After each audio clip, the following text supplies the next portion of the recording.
Hello, everyone. Welcome to Money and Mysticism. And this is Friday, April 15th.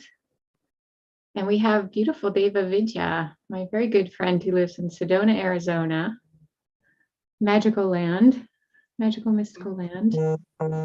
And yeah, so welcome, Deva. I'm so happy you're here. Thank you. I'm honored to be here. We have someone who already said hi, Temsgen. Boy, I'm going to butcher your name, Temsgen Eshedi. I apologize if I completely said that wrong. So hi and welcome. So money, yes. So I've been doing these every Friday, Deva, and I know I've been talking about having you on for a while, and finally we got around to doing it. So that's good. Maybe we'll do it more too. Because David, you're doing pretty well financially right now, right? I am. Yeah. I feel really good about my finances. I feel very abundant. I just want to say I think it's ironic that we are talking about this on tax day. Oh my gosh, is it tax day? Well, this year it's the 18th though. But oh, yeah. is it? What do I know? You're right. This is normal tax day, right? This is the regular, the day that you normally would think about those things. No, you're right. Yep. 3D world. I did mine last week. Very good. So so if you want to talk about your journey a bit with finances, because you are doing your spiritual work and you did not want to give in and do something other than your spiritual work just to support yourself and make money. Well, I guess yeah. So yeah, go ahead. Well, I was just going to say, to back up a little bit, way back into like 2009, 2010. I was actually making decent money in those days, but I was a server in a restaurant. I was also teaching yoga, which I love. And actually, I love serving. I really enjoy serving. And when I say serving, I mean waiting on tables. Mm-hmm. And I was also doing some artist modeling, and I was doing workshops, and I was making, decent amount of money that I was happy with in those days. There were some really abundant days. Like there was one day that I actually had a table that gave me a $2,000 tip. Wow. That's nice. Yeah, it was pretty cool. And there have been like plenty of times where I, would be serving and the check would be like $20 and they'd give me $100 tip. So there were many times when I felt abundant, but it wasn't consistent, and it wasn't living in my passion, although I do enjoy serving people and I do enjoy interacting with people in that way. And so then a shift happened in my life. It was a big shift that I talked about other times with you. But what did happen in that shift was that I was working as a business development manager in a place called American Hairlines in Bethlehem, Pennsylvania. And so I had a nice salary. I was making a commission. At the same time, I was teaching my yoga classes and doing my spiritual workshops. I was, I'm a Reiki master teacher, so I was having, really nice flow of income coming in too, also by doing these trainings and attunements. And but I was going through a very dark time in my life at that time. So it's interesting. I'll get to that. I think that this is very interesting when I think about it. But the business wasn't doing well, especially the gym part, which I was one of the managers of. And so the salon was doing good, the spa was doing good, but the gym side wasn't doing so great. So they started to lay off managers. And I was fine with that in a way, because I was really not in my best place of where I was, mentally and emotionally. And so I was actually happy for that reprieve. I was still working as a yoga teacher at the gym, but I was no longer managing. And going through my a dark night of the soul, and this one dark night of the soul is really who brought me into being Deva Vidya and doing the work that I'm doing today. But at that time I was going through this dark night of the soul, and somebody just called up to the gym and said that they wanted a private yoga teacher. And so I started to teach yoga to them once a week. And then it became 3 times a week. And then their mother wanted to do it also, and she started doing it 3 times a week. And all of a sudden, I started having income, steady income every single week, supporting me by doing what I loved. Now, it wasn't a lot of money, right? But it was enough money to support me. And then I was still having, other things coming in with, like, my Reiki trainings and my workshops and my yoga classes. So at that time, I was feeling good. And but the keynote I think is interesting, is that I was going through a dark night of the soul that whole time. Okay. And it was a very, very difficult time. And then in 2017, my partner at the time and I left the East Coast, and we got in a camper, a motorhome, and we traveled across the country for 2 years. Just, oh my gosh, that was 5 years ago. Time flies. We visited you in Asheville at that time. And, we were doing, we had some, income coming in, but very, very little. Like, we were doing our workshops on the road. We were performing our music. We were working at different festivals and women's gatherings, but it wasn't as consistent. I left all my clients. I gave my home up to my ex-husband. And so I was pretty much at that time homeless and incomeless. I had nothing coming in, and it was extremely scary time. Yeah. It was very scary. And I was really afraid to spend any money because I had a little bit saved, right? And I was living on that now. And it was a very, very frightening time. Because you really gave everything up, all of your kind of physical stability. Everything. I gave up my home, and I gave up, all my clients. I gave up, everything. I sold or gave away a lot of my things. So I was pretty much, surrendered to spirit. Like, I actually wrote a song at that time, and it was called Spirit is Guiding Me. And I would just sing it all the time, as like believing that spirit was guiding me, because I had no idea where I was going to wind up. I had no idea how or what I was going to do and how I was going to support myself, So for those 2.5 years, it was a very frightening time. I felt very vulnerable, very insecure. And, my partner helped me out at the time, that the partner that was with me at that time, she helped me out, a lot. And I'm very grateful and appreciative to that.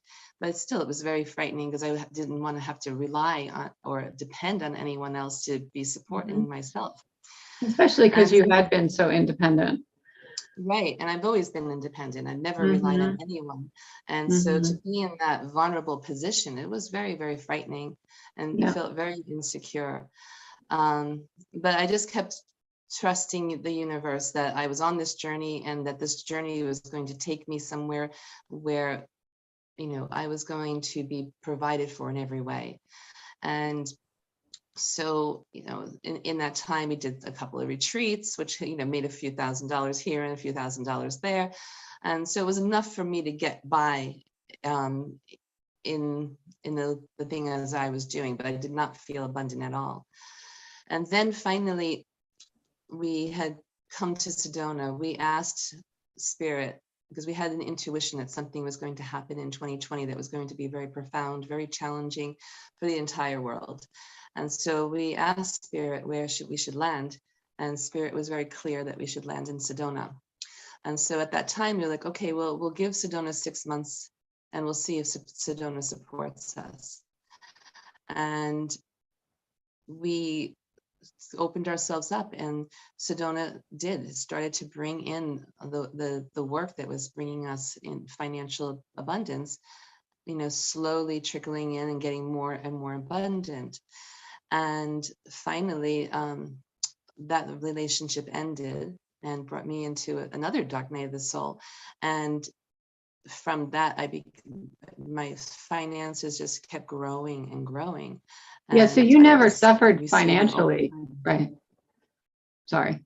No, not really. Only that time in the camper, but and so I bring those two dark nights of the soul up because I think that it's interesting, okay? Because both times that I was going through those dark nights of the soul, I was very financially abundant. And it was like, I was going through this very emotionally difficult time. And actually, it's, not even knowing how I was going to function day to day a lot of the times. And still, I would pick myself up, and this I'm talking about both times. The one that was in the earlier, 2010, 2011, and the one that just recently happened last year. Both those times, I didn't really know how I was going to move through the day, but I was able to like pull myself together and go and do this work and lay my problems to the side and be able to help other people. And so the reason why I bring those two up is because it's very interesting, right? How the universe I surrendered to the universe. I had no idea where I was going. I had no idea where I was going to land. And then my world sort of turned upside down, and I didn't have the stability of having that partner or that home that I was in anymore. And I had to really find a new way of surviving. And I was already in that insecure place of being in the camper for those many years, and not really knowing where the income was coming from. But I really, what it was just this complete surrender of being in the flow and allowing spirit to provide for me, because I had no capability of trying to create something at that time. It was my mental and emotional capacity was all focused on trying to heal. And Yes. so it was really just a moment of surrender. And I think that is the key to it, is that I was complete surrender, and I wasn't focusing on my financial abundance.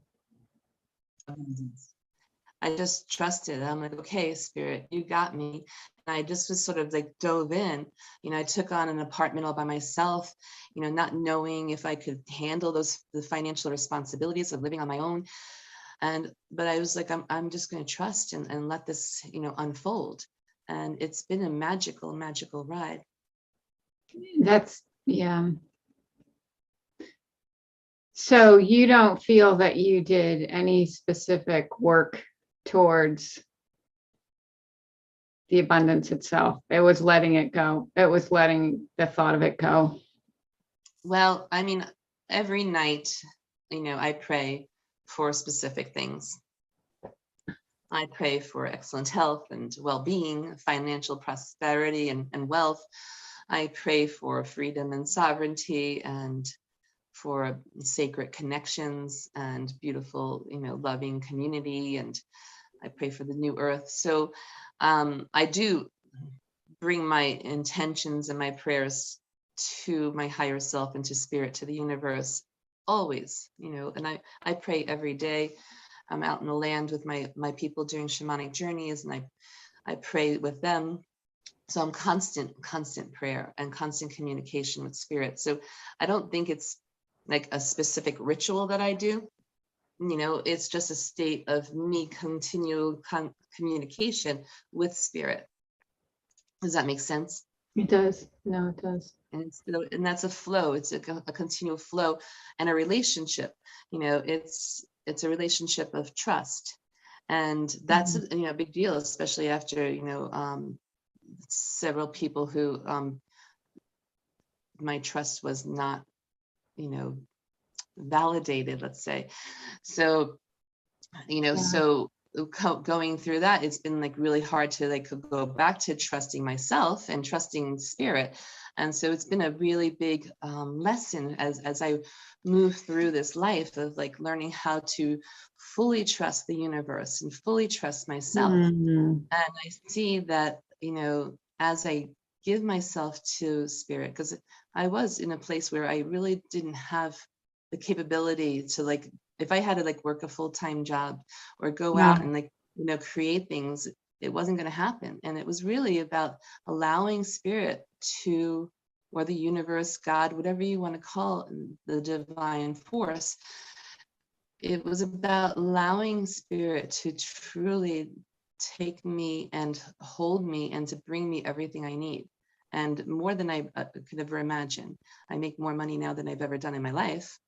And I feel very abundant. I feel very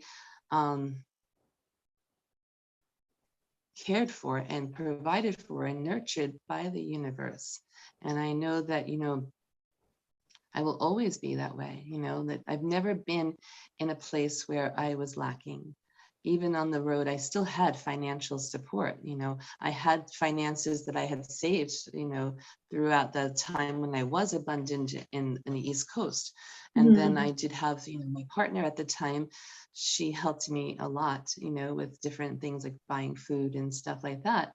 And I appreciate that. And I know that there's always that kind of energy that's always there to support me in whatever I need, And so it's really, I feel like you can do rituals, you can do all kinds of things like this, but it's really about, it's like, well, in my mind, all I can see is like just throwing myself back on the current of life and letting myself like, be taken by the current and allow, and just doing what you love, I mean, like I'm thinking about doing some other things, to have other kinds of sources of income. Like, Spirit is showing me that I should start doing tarot readings on YouTube. So I'm actually going to start doing that soon. And, and I feel like that is going to bring me another avenue of success.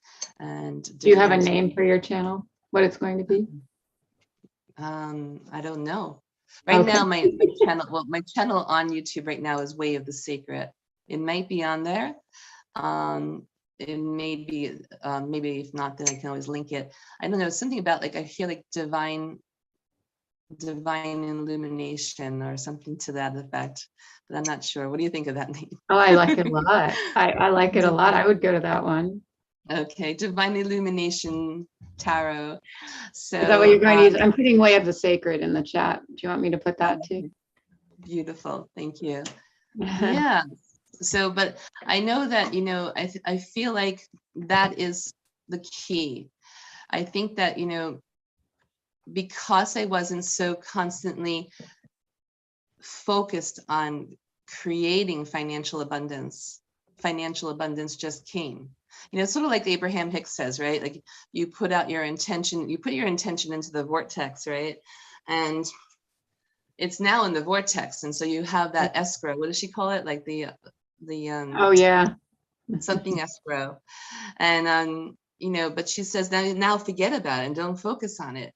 And so that is really, the only time I was feeling insecure was when I was on the road and not having a steady income. That's the only time I really focused on trying to make money. Was when I was in that state.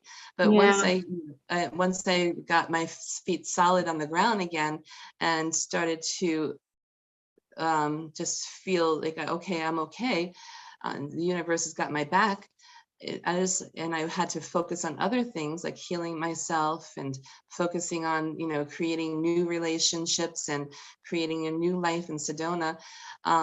It just took off, right? So I really believe that is one of the key things, is because I wasn't focused on it. Because I think that when we focus on what we want to manifest constantly over and over and over again, whether it be, financial support, whether it be relationships, whatever it is, right?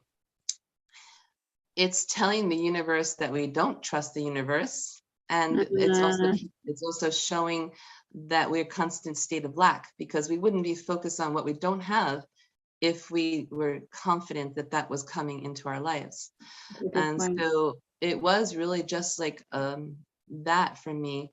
And, and it's like funny because that's like I feel like I'm healing now. My heart is healing, and I feel like I'm becoming back into myself. And I'm like, oh no, should I worry about other things in my life now? No, don't look that way. I know, right? We always have to be working. I know. So, but that's what I think it really is. It's like, being in that flow state and trusting that, okay, well, now I place my intentions into escrow, and, now I just need to trust my higher self, trust the universe, that everything is going to come in perfect and divine timing and perfect divine flow.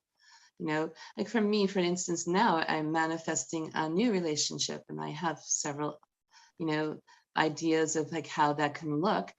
And I have somebody that I'm talking to that's a very beautiful person, but I don't know where that's going to go. And so I have to just really allow the universe to flow and not concentrate so much on, being in a relationship and wanting a relationship Right. and hoping to have, and like constantly focusing on that, and just allowing myself again, just like to fall back in the flow and let that flow take me, and see where, these new avenues may take me, and where, that divine connection will manifest, instead of me constantly trying to manifest it. And I think that, we talked about that in the past. And these are just things, or whether it be, you trying to build your business and be seen, like even if like becoming a YouTuber, and like, and some people are so concentrating on trying to get followers, and then they have just a handful of followers. I had this one gentleman come to see me last year for a session, and he just threw himself on YouTube with just like, no, just wanted to see what was going to happen. And now he has over 100,000 followers. And he didn't even try. He just got up there and he just started putting up his stuff, and boom, he's been followed. And so it's beautiful, I think, to just be able to do that. And how do we do that though, right? Because we're so programmed to be the doers. Yep, it's true. Being the doer. Right. And that's what I don't do well, being the doer, like with my YouTube channel. Like, I know my website needs to be updated. My videos need to be updated. I'm just not in doer mode, so I do, like, I don't know. I'm not good being a doer. So it's, we have a bunch of comments. Okay. Isn't it intended for male too? Absolutely. Men, you are absolutely welcome. Suleiman says salam. Yay, excited I caught this live. Yes, I'm glad you're here, Britt. Katie Tucker, sounds like sweet surrender. Sophia, yes, surrendering and trusting spirit seems to be key and is a new way of having financial freedom. Katie Tucker, next 4 comments. Faith in our spirit and the one spirit, letting the mental part drip like honey and caramel, leaving the head and puddling in the heart. Oh, okay. Staying in the heart. Control is a habit for me too. Yeah. I don't know. Yeah. It's interesting, Deva, because I watch your path and I'm admirable of you because you're in a spiritual community, and you have a spiritual community, and you're doing your work and you have a flow. And I love my work and I love everything I'm doing and I love the people I work with, but I feel, even though my teacher says all the time, you're not stuck, you're choosing to be there, you're there for a reason. Sometimes I get that stuck, like, why can't I just go get my own house and support myself and my kids? Why is that not flowing in for me? So I like to watch your journey and see. Well, what would happen if, okay, so I'm just going to throw this out there for you. So what would happen if you just went and got a house and trusted the universe to take care of you? Yes. And if it was just me, I would say that's so easy. But with my kids, it's like, it's a little harder when you're supporting two little ones to do that. And I know, and it's ultimately trust. And you're right. So that's a button that's being pushed. Yeah. Well, I think, as we talk about, we talk about in other conversations that we've had together online and in different ways, we talk about the feminine rising in this now time, as we move into the ascension and we move into this new paradigm that we're coming into. It's all about the divine feminine rising. And so what is the feminine energy? The feminine energy is not doing and pushing and trying to make things happen. The divine feminine is all about being receptive and and being container for that sacred receiving. It's being like that beautiful vessel to allow things to come in, right? And to trust and to be in that divine flow rather than in that masculine energy that we've been in for so long that became beyond divine masculine, because divine masculine, of course, is perfect, but it became that distorted masculine, which is a control over and manipulation and trying to, constantly push energy. And so it's like now that's the program that we were born into. We were born into that, we got to keep going. We got to keep making it happen. We got to get all these degrees and we got to, we got to get to be the CEO. We got to have the right car and we have to have the right look and blah, blah, blah.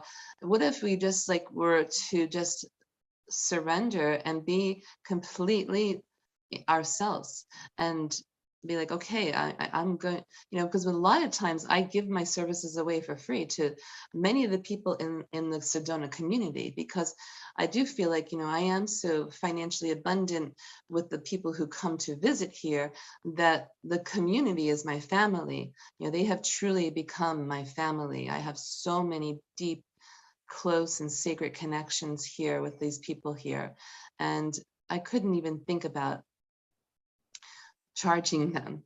And so there's a lot of that also is there's also that flow of knowing where to receive and to who to receive from and where to give. And so it's that, I can never say this word, let me see if I can say it, reciprocity. Oh, I said it. Very good. Good job. Sometimes it gets stuck on my tongue and I can't get it off. Maybe I'm just getting better at it. Maybe I'm getting better at reciprocity, and that's why I can say it now. So, but yeah, there was a time when, I felt like I was like, I don't know if you know that tarot card with it's the 4 of Pentacles, and he's got a pentacle on his head, and he's got 2 under his feet, and he's holding another one at his heart like this, and he's holding on to everything as if he's going to try to take it away. And, when I was on the road like that, and very first, few months that I was in Sedona, I felt that way. Oh my God, I only have this X amount of dollars in the bank and I got to hold on to it.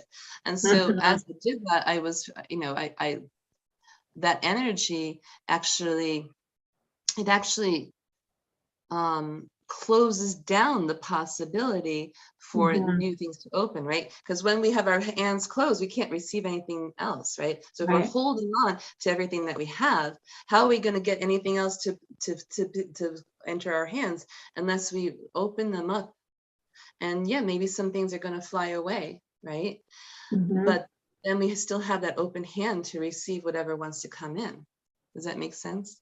Oh, it does. And I'm thinking about, last year I decided I wanted to go to a Dr. Joe retreat, which is several $1,000s, at least $5,000 minimum. And then I wanted to, and then Tico's girlfriend had a bat mitzvah and he wanted to go. And it was right before the Dr. Joe retreat. And I was like, we're just going to go. The money's just going to come in. And it did. It just came in. And then I ended up getting all the money from my Airbnb back, because one little silly thing happened and I got refunded. So, oh, that's amazing. Awesome. Yeah, there were people working on the house and they were not supposed to be working on the house when we were there. And I'm in the bathroom and my daughter, I didn't tell you this story. My daughter comes in and she goes, Mommy, this guy just waved at me through the window. I was like, what? So I go out and the guy's like out there painting and he's staring directly. So I just snapped a picture. I was like, okay, that's really bizarre. And I didn't think anything of it. And then my friend Susan was like, oh no, you're getting your money back. That's ridiculous. And they refunded me the entire. That's amazing. But anyway, yeah, it was just like it was just trusting. It was just like, yeah, we're gonna do this and it's gonna flow in, and it did. Everything flowed in. So et voila, that's what I was just saying, is like, you know, for instance, when I came to move into this apartment, you know, I had no choice. I had to get my own place. And there really wasn't anything available anywhere else, even if I wanted to live with somebody. I mean, I could have taken a roommate. That there were a lot of people that wanted to be my roommate, but I wasn't gonna go there. That's hard. But so I just surrendered. Sorry. I have trouble with roommates too. It's like you don't, I don't know. I'm always like, we're friends now. If we're roommates, we might not remain friends. Living with somebody is a little tricky.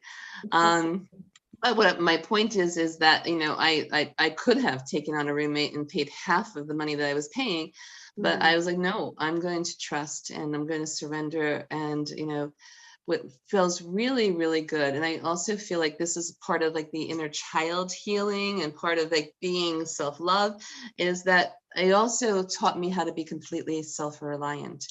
You know, there was nobody left for me to fall back on anymore. There was no like safety net. You know, I always had a safety net, and this was like, it was very scary. But I allowed myself to just, like, again, just fall back and be in that flow and trust that the universe was going to take me to where I needed to be. And I know that this is actually just the beginning. Like, I know in my heart that this is just the beginning of my financial prosperity and my success, and me really stepping into my power as a priestess and doing this work. You know, I know that as I continue to heal, and as I continue to reclaim my power and even expand and grow bigger than I've ever been, that you know, these doors of opportunities the universe has already waiting for me. And so that's it. You know, I really believe that it's really placing your intention out there and not harping on it, and just trusting that the universe has your back, and that what is coming for you is perfect and in divine alignment, in divine timing, and that it's going to be there for you. And I think, you know, I mean, that, like, your story going to California is a perfect example of that. You know, you're like, screw it, we're going to go, and I'm going to just trust the universe is going to bring in the money that we need. And you, not only did you get money coming in, but you also got money back. You know, how perfect is that? I have this crazy story. I almost felt bad about it, but whatever. I was just like, no, accept it. Yeah. Like, for instance, I had to do this dental work. I spent a lot of money on dental work last year. And I was like, you know, really aggravated about it. And but then I all of a sudden got this phone call from my sister that there just happened to be like a little bit of money in my mother's account when she passed. And that money was exactly the money that I needed to pay for this dental work. Oh my gosh. Yeah, and it was exactly like the day, like the same day that I found out how much this dental work was going to cost, that message came in, you know. That's awesome. There was another time when my car broke down, and my car went kaput, and I couldn't drive it anymore. And just like this crazy happenstance happened, and it's a long story and I won't go into it, but several $1,000s came in to my bank account that I did not expect. Wow. 7,000 to be exact. And yeah, and so I was like, boom. There goes, Yeah. that pays for my old car and gives me some money to put down my new car. And, and so it was like all this magic, it's like crazy magic that happens. And it's just really about trusting. And, today, like, for instance, when I used to get a bad review from doing my sacred work with people, could you imagine getting a bad review by doing your sacred work? No, that But hurts. there are some That's painful. some people come in and they don't know what the hell they're getting into when they come to meet me. And so very, very few. I have like over 350 reviews and I have like 4 not so great reviews. They still hate you though, no matter how few they are. Yeah. So usually I would get very upset and I'd get angry and I'd be like nervous. Oh my God, this is going to affect me, blah, blah, blah. And so one came in today and I was like, all right, whatever. And it was like, I could feel like it was a test. It was like, okay, it's, this person was complaining about all stupid things and like, and calling me a tourist trap, which is so ridiculous. Like, this is my sacred work. How could you ever say that what I do is a tourist trap? It's unbelievable. But, that's their perception. And, obviously that person is not a happy person. And so I just can send her light and love and accept that she didn't have the experience that she thought she was going to have. And I don't have to get upset about that anymore. I don't have to get angry or insecure. I can be like, okay, that's your dealio, not mine. And the universe still has my back. And the universe sees that I am doing this work from the purest place in my heart, because I love people and I want to help them to grow spiritually and expand spiritually and to find the light and love within themselves. And so I'm going to continue doing my work and I'm not going to be afraid, because I know that, when I'm really living in my passion like that, the universe continues to provide for me, because I'm doing my, my dharma, my mission, Absolutely. and so of course the universe is going to support me if I'm actually doing what I'm meant to be doing, right? Yes. Oh yeah, absolutely. Yeah. And that's the thing. Yeah. Mhm. No, I am being supported. It's just that I would like to be independent. Right. It's But like, I mean, like, but you know what my daughter said? Lotus said to me the other day, she goes, Mommy, if you and Daddy move apart and I have to live with you or I have to live with Daddy, I want to live by myself. I was like, oh, wow. okay then. So So funny. Something there to consider. Well, I don't know if she can enforce that at the moment. No, well, I told her that. I said, honey, you're 9, you can't live by yourself. But I hear you. I hear what you're saying. Yeah, but I mean, I think that maybe like for you, maybe that's why your finances are not as abundant, because you're not jumping in, right? It's like, I'm trying to find a metaphor. Give me a second. Yeah, it's like that guy with the coins, right? Because like you've got this much and you want to keep it. You're afraid, you don't want to let go of that. But when the hands are closed, right? Then we can't receive. And so it's really like taking a leap of faith. Like, how do we step into the unknown and be trusting that it's going to bring us something even better? And that's the thing is like, when I left, Pennsylvania in that camper, I had no idea. I cried for 3 weeks straight, actually. I remember that. Yeah. Yeah, I cried so much because I was really scared. Yeah. I was frightened, and I was also sad that, I left my dogs and I left my friends, I left my clients, and, I left my house, which I love. But I was trusting that, that everything was going to unfold. And it was a rocky road. Let me tell you, I mean, I had fun on the road, but when I got to Sedona, it was a rocky road, and I had a lot of things that I had to navigate in order to find my stability and my footing again. But it sort of reminds me of this story that I love. Have you ever read the book Illusions by Richard Bach? Yeah, but so long ago, probably in my 20s. So Yeah, it's from the 80s, this book. So he wrote a book, it's not so much about the book, but in the beginning of the book, there's this like little like parable that he has, and it talks about these creatures, and their whole life they spend clinging to the rocks. That's their whole life, and they live in this under the water, clinging to the rocks. And one day, this one creature says, "I am sick and tired of clinging to these rocks. I don't care what happens. I'm just gonna let myself let go of this rock and see." And so everyone was screaming at him, "Fool, what the hell's wrong with you? You're gonna die, you're an idiot." And he's like, "I don't care." He's like, "I'd rather die than hold on to these stupid rocks."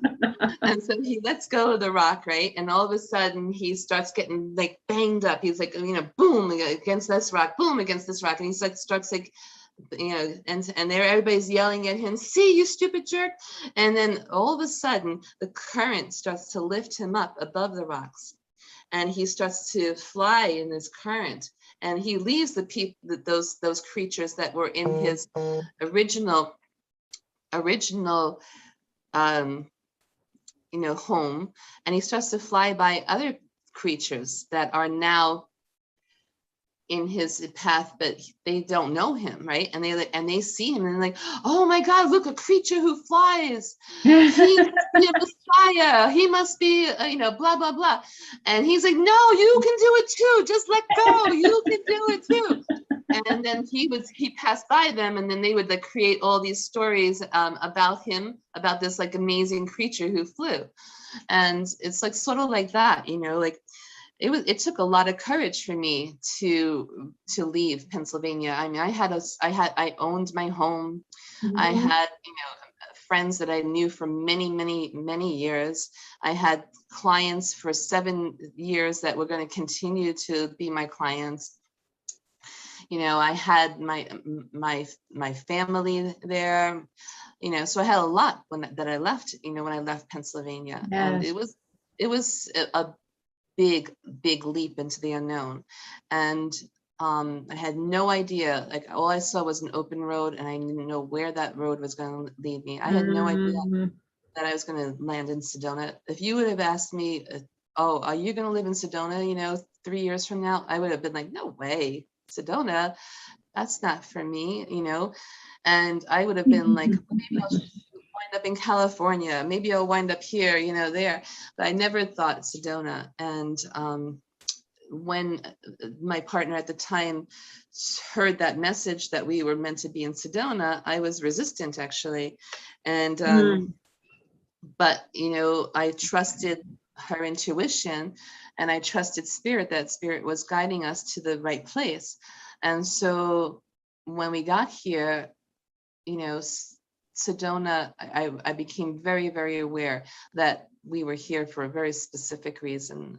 It's beyond just the day-to-day financial stuff, because we're here to raise a new earth and to bring this very powerful energy into this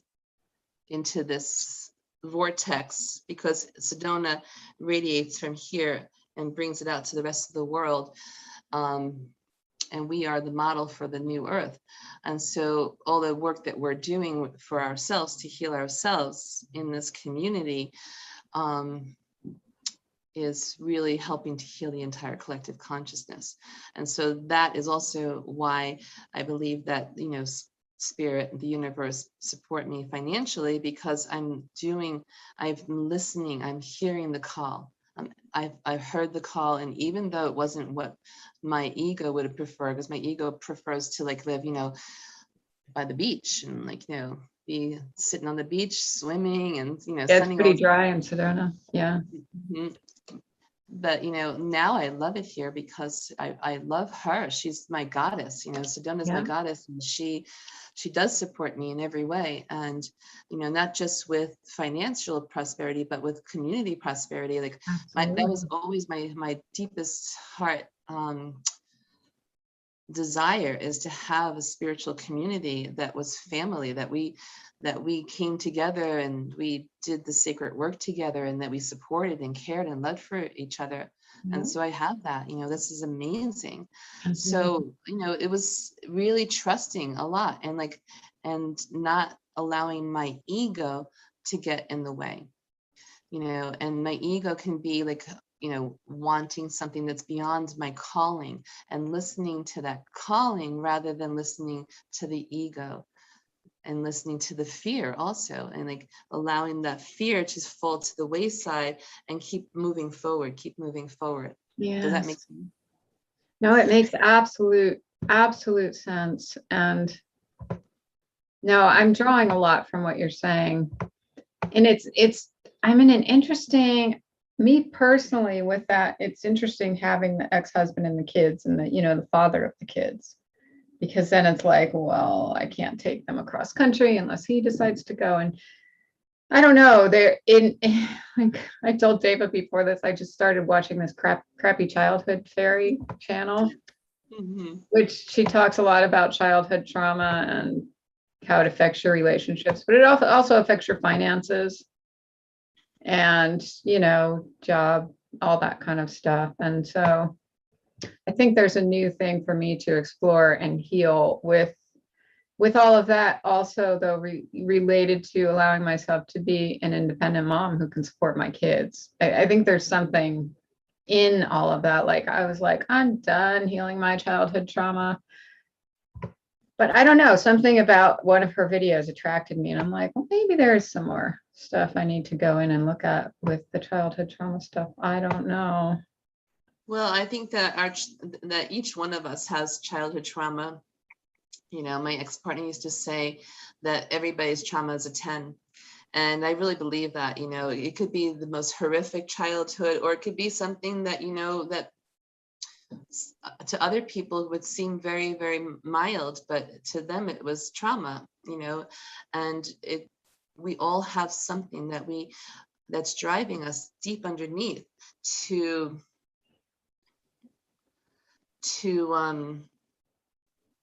sabotage ourselves, and Yes, sabotage that's it. ourselves in all the relationships, and money is a relationship, Yep. and so it's like, what is our relationship with money, and we need to look at that, like for me, I grew up in a household that we were always in lack, my father, I don't really know the true story, because I only know my mother's side of the story. And now I realize, oh, there might be another side to the story. I don't really know. I only heard her side of the story as I grew up. So, but her side of the story is that my father only gave her a very like pittance of money for us each week. And there were 3 children and a house to support, and so we had nothing when we were growing up. There was even times when like the electricity was shut off, our house foreclosed on us, and we had to go and find another place to live. Oh, how scary for your mom. Oh my gosh. Well, yeah, but I mean, I think that she brought that in, and so and it was scary for us, as children, and like, we wore like out of date clothes and hand-me-downs, and so like, we would be like, I don't know about my brother and sister, but for me, I was the oldest, and in that time it was really difficult for me, because kids would make fun of me. I even get beaten up, and so like, talk about trauma, I was like afraid to go to school because I was in danger because I was wearing out of date clothes. It's like so silly, but this is the way children are sometimes. And so so I had I grew up with a lack mentality. We had to go to the flea market every Sunday and try to find things for 99 cents, to bring home to be our clothing or whatever. We didn't have very much at all. And so it was programmed in me to constantly be like that tarot card, the 4 of coins, because I had to hold on to everything that I had. Now it's like, I think also this is another key to financial prosperity. I think I talked about it a little bit when I talked about how I give my services for free to the community, but also, being generous with your money. And not Mhm. having any expectation. That's the big thing. Like, you're not having expectation of appreciation or gratitude when you give, because when you give conditionally, then it's not really that flow. It's not really about being in that divine flow. But when you're out with somebody and you want to pay for their dinner, or that somebody wants to go to an event but they don't have any money and you decide to buy them a ticket, or you just want to financially support somebody for their GoFundMe or their whatever they're doing, right? This is beautiful way of showing the universe that you are trusting that that divine flow is just going to keep coming in, right? Mhm. But when you're holding on to that and you're not allowing that flow, it's like this, it's like creating like a dam and be like, nope, nothing else can come in, nothing else can go out. Yeah. You can't, when you have a dam up, you might be trying to hold in the water, right? But nothing else can come in either, right? So Mhm. it's like you have to like let down that wall and allow the flow to go. Does that make sense? Absolutely. No, it Yeah. absolutely does.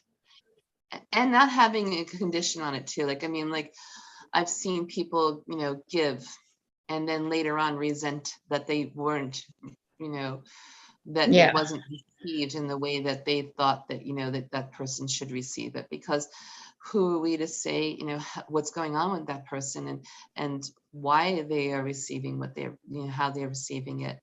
And it's really about giving from the heart and allowing that person to receive it and not making anybody good, bad, right, or wrong.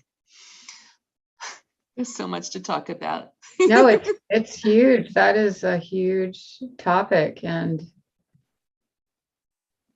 yeah, I'm just thinking of somebody I know who did that. It was where he took her in, and I'm not going to go into too much detail about it, but and it was all kind and loving until she wanted to leave. And then I was like, well, she owes me this, she owes me that. And I was like, wait a minute.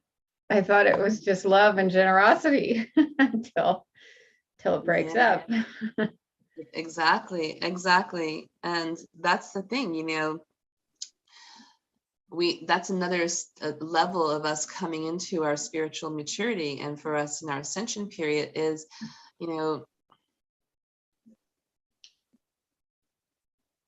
really coming into that unconditional love. And the unconditional love is really not making anyone good, bad, right, or wrong, and accepting, what is in every moment and allowing that to flow. And if I give to you, Kai, something today, and then, when I come back to you and I'm like, hey, Kai, can you do me a favor? And you're like, no, Deva, you know, you have to pay me $200 if you want me to do that for you. And I'll be like, well, what about that time when I gave you all that X, Y, and Z, right?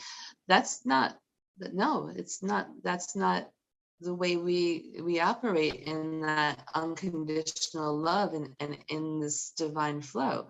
It's like, okay, well, then if you feel that you deserve to have $200 right now, and I'm not going to bring up the past of what I gave you. I mean, that is, I gave that to you from my heart. And so I'll give you what you what you believe you deserve. And it's really about respecting that, and if I don't want to pay you that $200, then I won't receive what I'm asking you for. I have free will also, right? Exactly. Exactly. And it's when we go back, let's see what that feels like.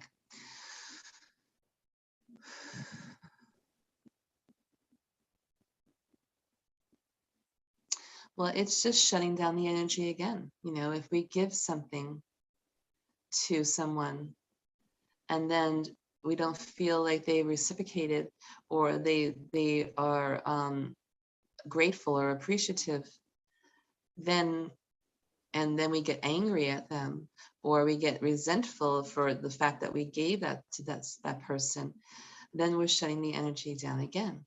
And we're not being in the flow, because it's really about And I really feel like that's part of New Earth, is like when New Earth, it's not about like you give me something, I give you something. Like some people say, oh, well, New Earth is going to be like, more of like a barter system.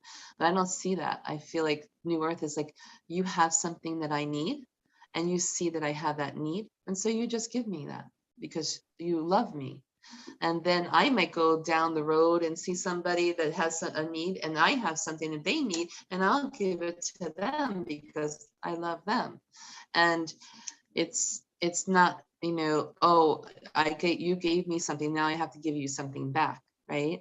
Whether it be like whatever it is, whether it be appreciation or anything, it doesn't really matter what it is. If you're expecting something back, that's conditional, and that's not coming from a place of love. Yeah. You know what I'm saying? Yeah. And I think there's a lot to learn in that too, as far as like just even with giving your services. For me personally, I've learned that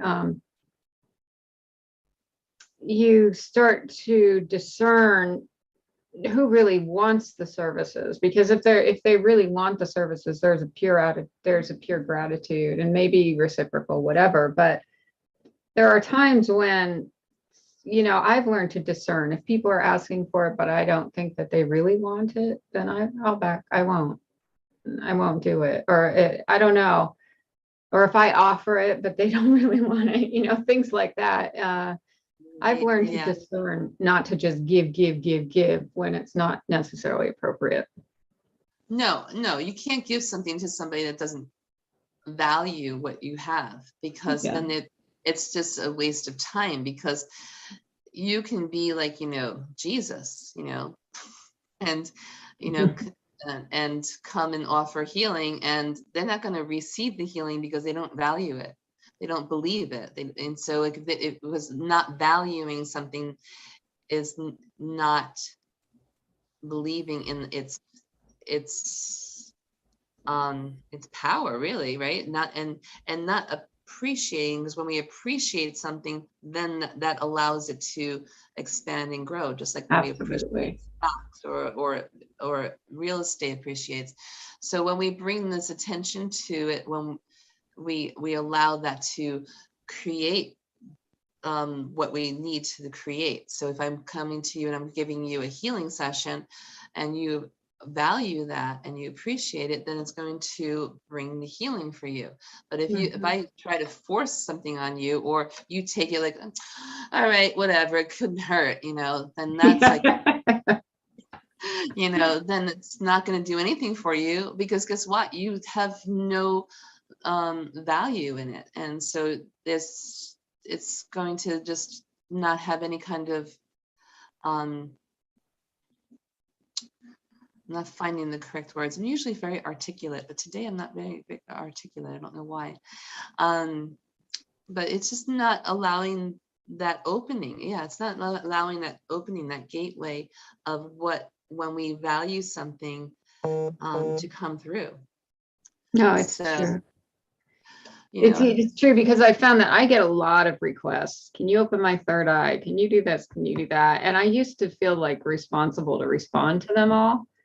And now I know which ones are just probably reaching out to 10 other people saying, can you open my third eye? It's not like that honest, earnest, you know what I mean? Like, I don't know, connection. Yeah. And also too, I think that some people, when we're healers like we are, or when we're spiritual, way showers like we are, some people want us to do the work for them. And that isn't helpful either. And so when they come in with that, like that victim mentality, or that do it for me mentality, because I can't do it myself, it's better to teach people how to fish than to do it for them, because then they're going to they then become codependent. And so I think that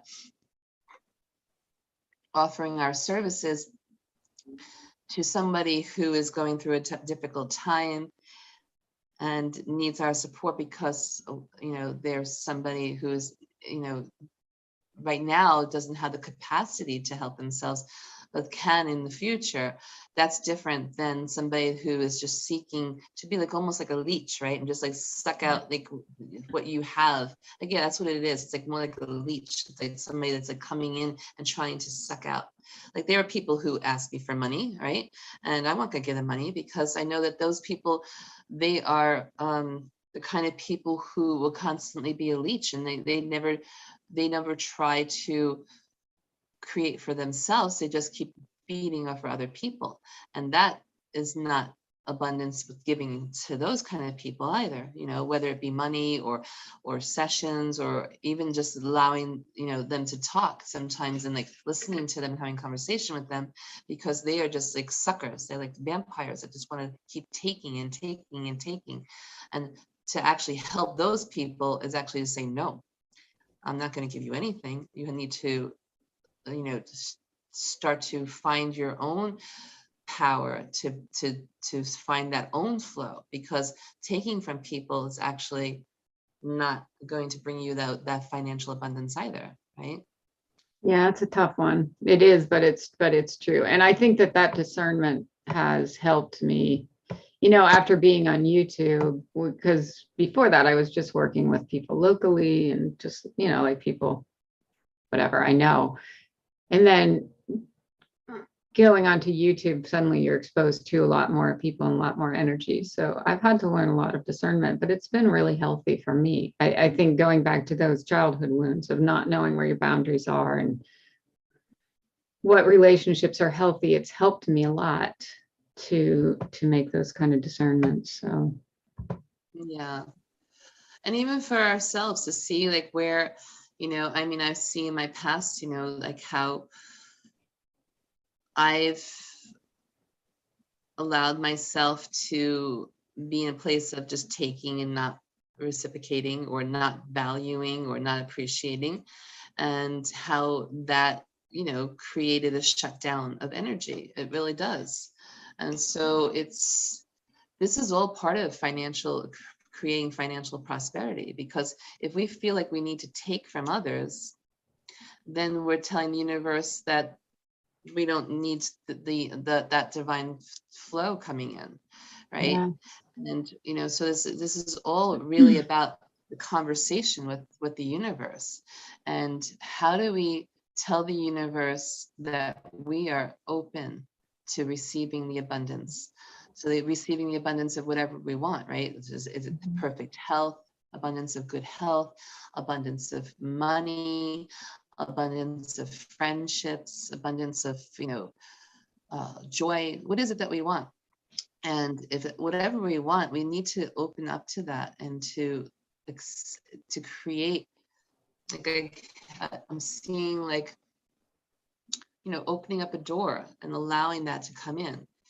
And whenever we are in these distorted energies, because that's what they all are, they're all distorted energies of like taking or holding, or, you know, constantly asking for, and constantly like feeling like we don't have what we want.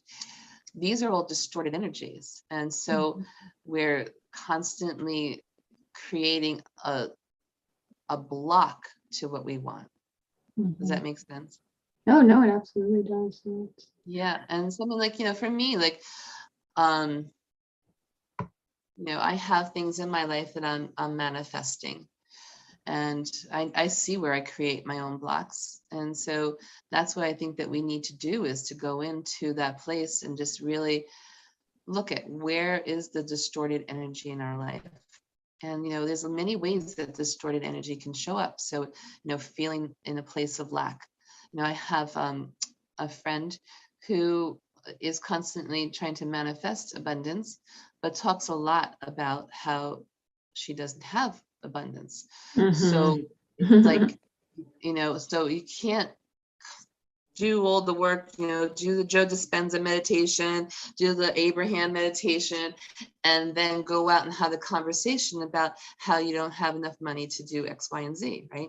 So we need Joe to says that's like eating a really healthy organic breakfast and then eating crappy junk food the rest of the day.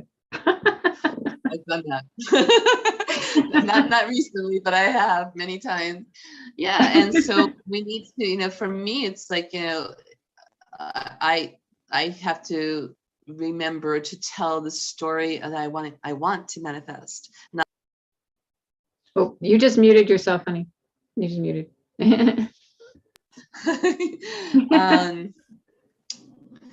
So where was I? That person just interfered in my thought flow. Oh, did somebody? Okay. Yeah, somebody just called. So we were talking about distorted energy. Oh, and then, and being in places like being in the low vibration, like we got to check our energy field too, because when we're in a low vibration in a consistent way, I mean, yes, we have to feel angry and allow ourselves to feel anger, or allow ourselves to feel sorrow, or allow ourselves to, do whatever we need to feel that, but we can't wallow in it. We can't stay there, because when we stay in those distorted energies of anger or resentment, unforgiveness, sorrow, all these depression, lack, all these feelings of low vibration, they are going to also affect our flow, and so we need to continually seek ways to raise our vibration into those higher vibrations of forgiveness and compassion and divine love, like that. And divine love means that there is no good, bad, right, or wrong, right? Seeking gratitude and appreciation, because when we're in those places of really feeling these high vibrations, then we're actually opening up that gate even wider. The more that we raise our vibration, the more that energy can come in too. And I spent, like, when I was in that really hard time last year, I spent almost every single day, I went out dancing every day. There's tons of opportunities to dance in Sedona. We have ecstatic dance, we have conscious dance, we have flamenco, we have tons.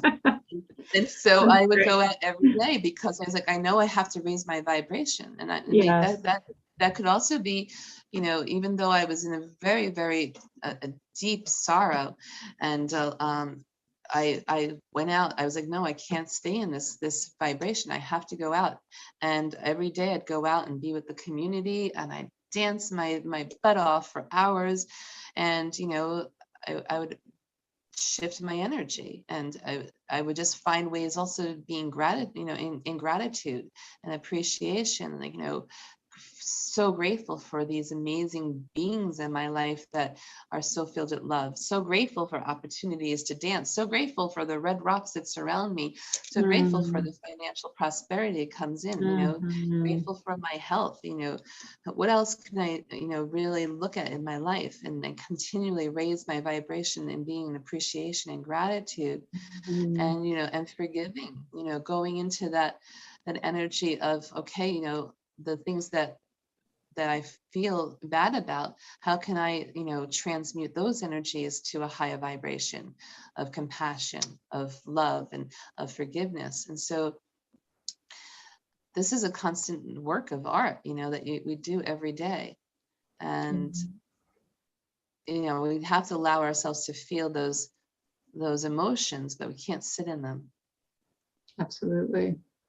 Yeah, I do that every morning. It's my practice in the morning. If I wake up not feeling great, if I'm not feeling great, it's usually first thing in the morning. For whatever reason, it's like stuff gets processed, and then I'm just like, okay, we're just gonna sit and meditate until I feel better, and then I always do feel better. So yeah, it's important. Meditation is how you raise your vibration. Yeah, absolutely. Do you meditate on something specific, or is it? Well, I do. What do you meditate? It always changes, but I do always do at least one Dr. Joe meditation. I do some of my own meditations that I have on YouTube. A lot of the meditations I do for myself as much as anything. So I love that. It's awesome. Yeah, so I do one of my own. I do one of Dr. Joe's. I always do 15 minutes of gratitude. I end my morning with 15 minutes of gratitude. So I'll just, set my timer and for 15 minutes, say, I'm grateful for this, I'm grateful for that. Let the That's Shakti do awesome. her work, let the Kundalini work out anything she needs to work out. So yeah, that's my morning. And then usually after that, usually before the 15 minutes of gratitude, but if not, then I'm usually feeling pretty good by the end of the 15 minutes of gratitude. Mm. So yeah, I spend a couple hours in the meditation room every morning. That's beautiful. So that is, you see, like that's, you can look at that, Kai, as abundance, because not many people have that much time to do that. And Well, so my that's life is, really, my life is pretty fabulous. Look at it.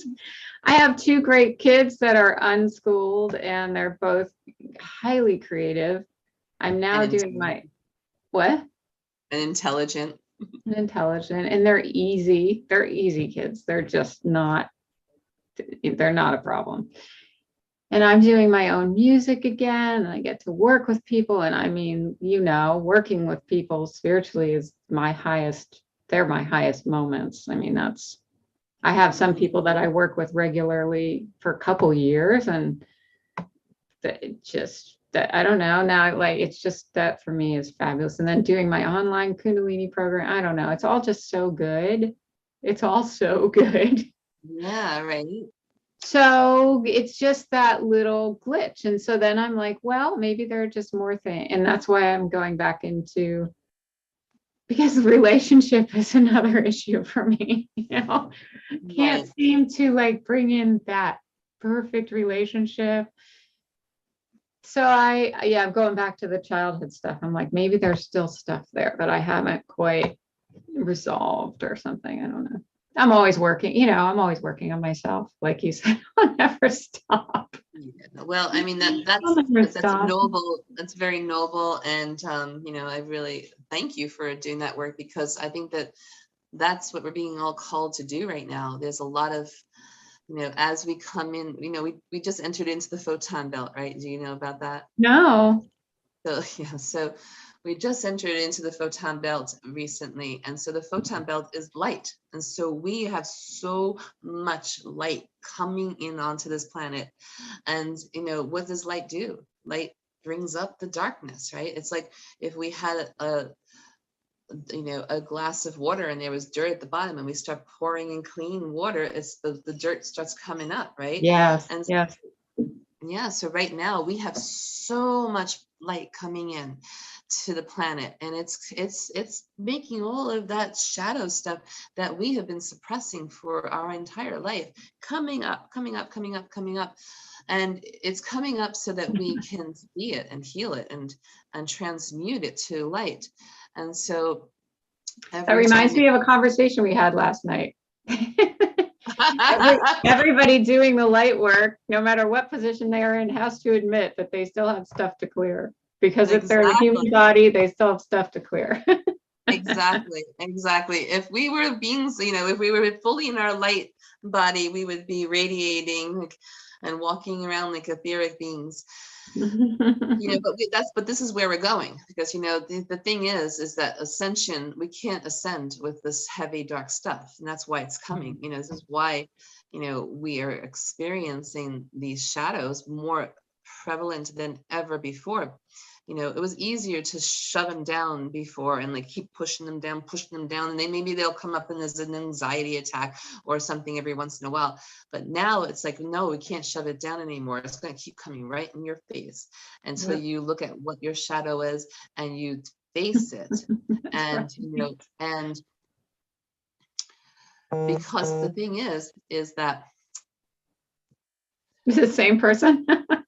No, different people. I got a lot of messages coming in. Sorry. What was I going to say? Oh, where was I? Oh, yeah, because when we go into this ascension, as we rise up into different dimensions, we can't bring that dark, heavy energy with us. It's too heavy to be in the more etheric and the lighter and faster moving dimensional energies, right? Mm-hmm. So that's why we are being cleared now. We need to do that work. And the more that we fight doing the work, the more stronger it's going to come in Yeah. to be seen and heard and healed. And, and then we see it in the projections of the other people in our lives. We are all mirrors for each other. So like for you, you're mirroring me, like when you're talking about, relationships and like, and financial prosperity. These are mirrors for ourselves. That's why we're doing these interviews, right? And we're talking to people so that Absolutely. they can also see us as their divine mirrors. And Yeah. sometimes what I'm noticing a lot is in many, many people that I've been witnessing is that, there's a lot of projection instead of people dealing with their own stuff and seeing that mirror. They're starting to, they project it onto other people. That was our conversation yesterday, right? About what happened in this projection, I guess it Yeah, came you don't in have to for be me too, yesterday. but yeah. Yeah. And so, but it's not just me. I mean, I'm just like one of many things that I've been witnessing all throughout the entire collective of these people having these triggers and not wanting to deal with their own shadow. So they project it onto someone else and say, you're the cause of it. You're the one that is making me feel this way. And really, I've looked at myself really deeply over the last year and really seen, like where, okay, if this person is doing this, is this person's running away from me, frightened of me, and let me see where I'm frightened of, like looking at my own self and where I'm running away. And wow, you know what I came up with? I came up with that I don't trust myself. And ultimately, when I went into therapy and started to work on that, I was like, whoa, I don't trust God. Yeah. And this was a big one, and so it's like we can't get to the bottom of it until we actually see those people that are triggering us and be like, okay, well, this is what's happening there, and this is what's making me feel like, but now where is it in me that I'm doing that? Because then we can go in and start to really see what the true core issue is. It's not that person. It never is that person, right? Because it, like you said, it comes deep down into that childhood wounds that we have, that little girl or that little boy that we have inside of us is still scared. And so that little girl inside of me was scared because I was, of certain behaviors that I still have. And so when I went in and looked at this mirror of somebody being afraid to be near me and running away from me, I went, oh, okay, I'm running away from myself because I'm scared of like what I'm doing in my behavior now. And my little Mhm. girl is like, you're not making a safe place for me. Mhm. And I don't feel safe when you do X, Y, and Z. And so I had to Mhm. go in and like be like, talk to that little girl and heal it, and also to maybe, really process this behavior that my little girl is not feeling safe with. Does that make Yep. sense? Oh yeah, absolutely. Yeah, and all of this really leads back to our first conversation about abundance, because all of that shuts down the channels. Yeah. When we create a block again, because like what's coming up from these mirrors, right? For us to see, they're trying to show us something. Everybody in our lives are these like earth angels that are coming in and trying to show us something about who we are and where we are in distorted energy.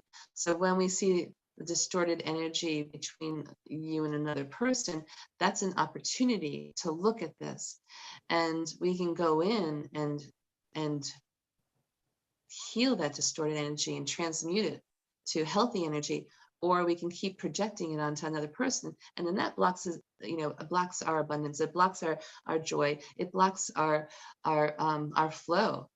Because when we're in distorted energy, we are, that's related to being in the river again. Okay, so if you're in the river, right, and there's all this garbage in the river, right, and you're trying to like just like lean back and flow, you're gonna be bumping into that and bumping into that, and you're not gonna flow down the river. There's gonna be so many obstacles in your way that feel really bad, because you're not flowing again. You're not allowing that current to take you.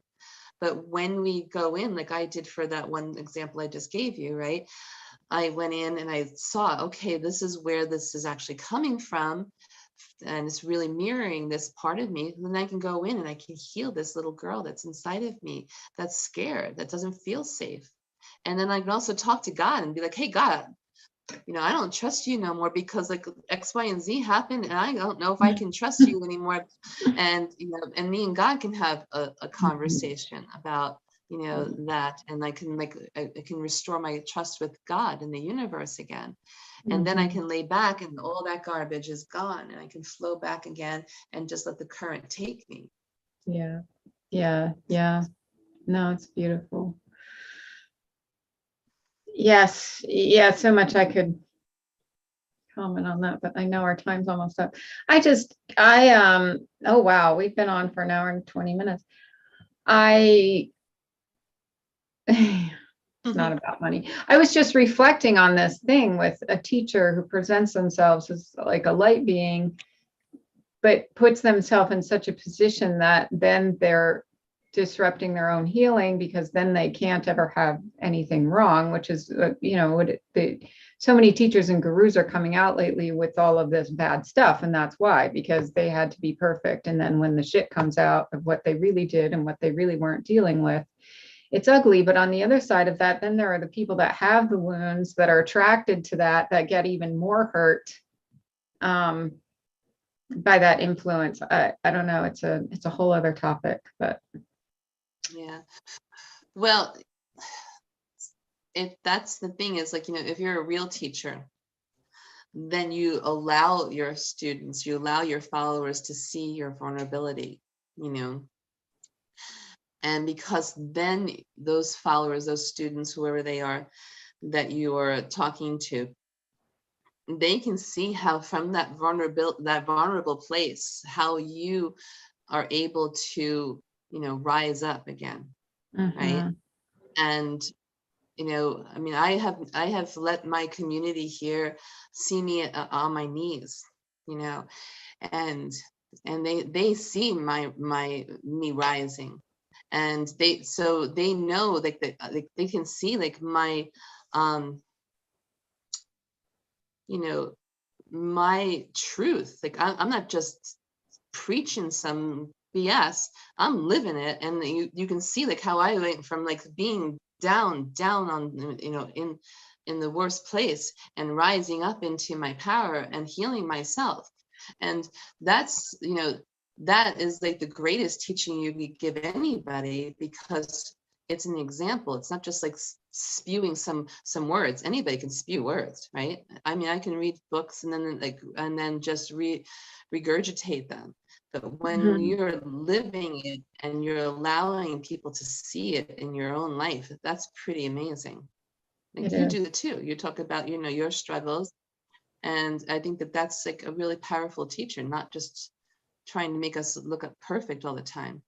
Even Jesus, like when we look in the Bible, Jesus was down on his knees crying, for God to take the cup away from him to go to the cross. He showed his vulnerability, and I think that that's a really beautiful thing for a true teacher or guru to do. Absolutely. And yeah, there are a lot of comments I haven't been reading, but White Knight said frequencies alike attract each other. And I know that is true. But at the same time, something has to shift, because if someone's injured and they're going to someone for help, I understand what you're saying.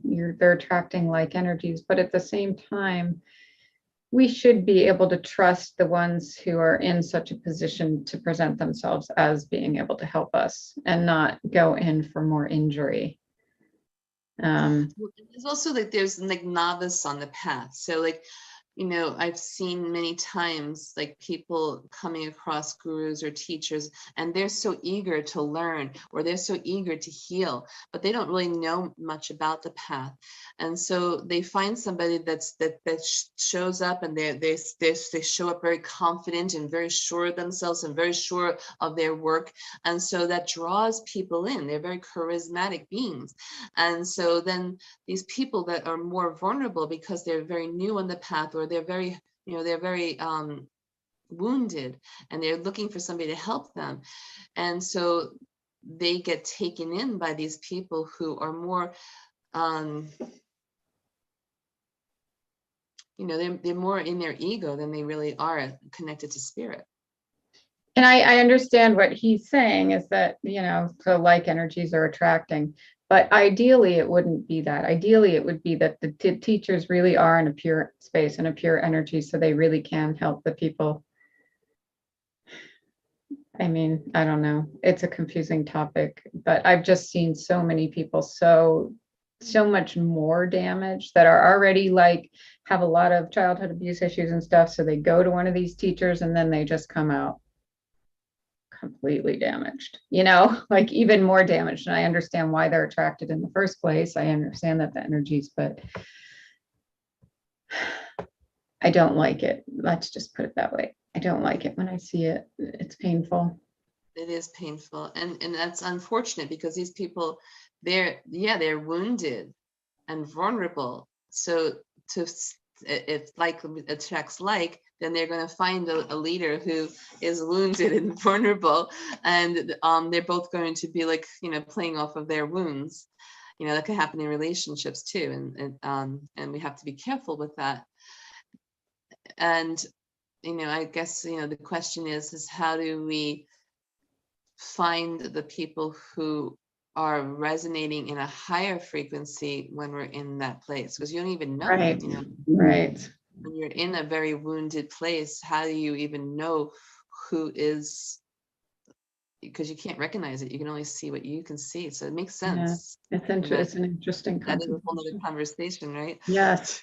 Okay. Yes, it is. So maybe we'll have that someday. I don't know.